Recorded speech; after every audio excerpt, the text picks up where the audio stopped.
I'm Lonnie Good, and if you've followed along on my channel, you'll see a little bit of everything from a new song to handmade guitars to classic cars.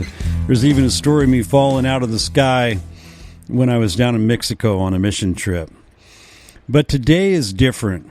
Today, this video is one that can literally change your life. And this little bit of wisdom is directed toward the guys and not the gals.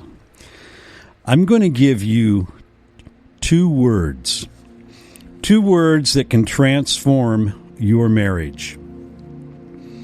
Actually, these words would be most beneficial if implemented in the conception of a marriage and then used on a regular basis throughout the life of that marriage. And the words, what they are not, the words are not, I'm sorry. Because I'm sorry, they come out of a bin that you dip into for damage control when there's been a breach in the relationship has occurred, or there's a hole in the boat, so to speak, that needs to be patched.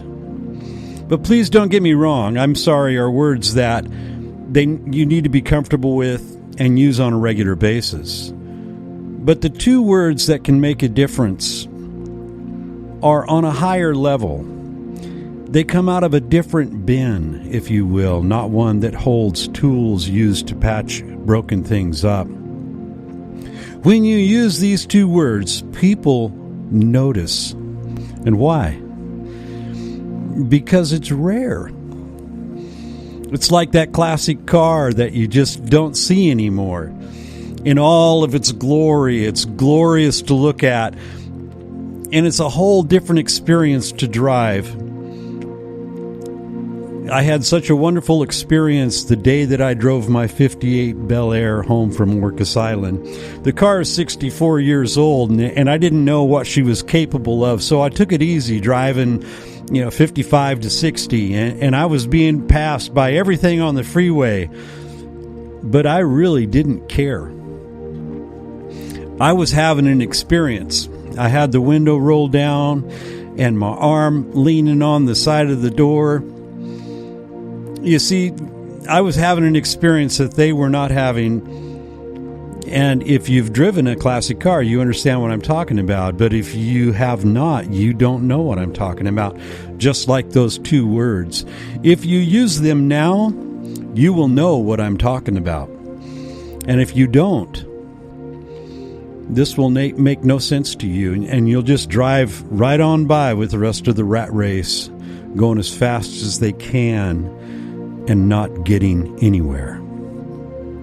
And I'm not going to drag this out like those stupid videos where all they're doing is nothing but trying to raise their hours of views by dragging you along, stealing your time for their own benefit, and then not even giving you a payoff at the end.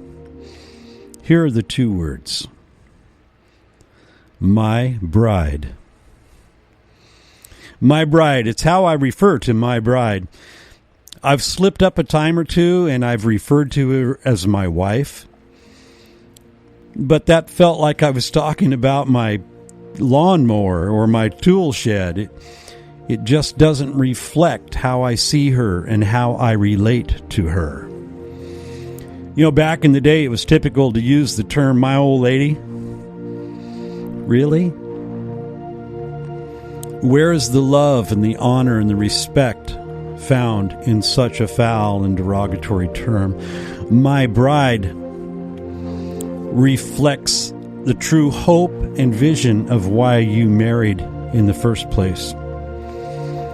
Recently, I was talking to a man divorced and living alone, his children elsewhere, had deep regrets, wishing his life was different.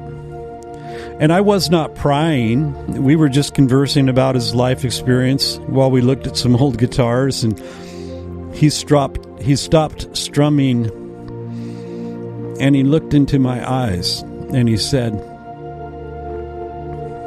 I stopped calling her my bride.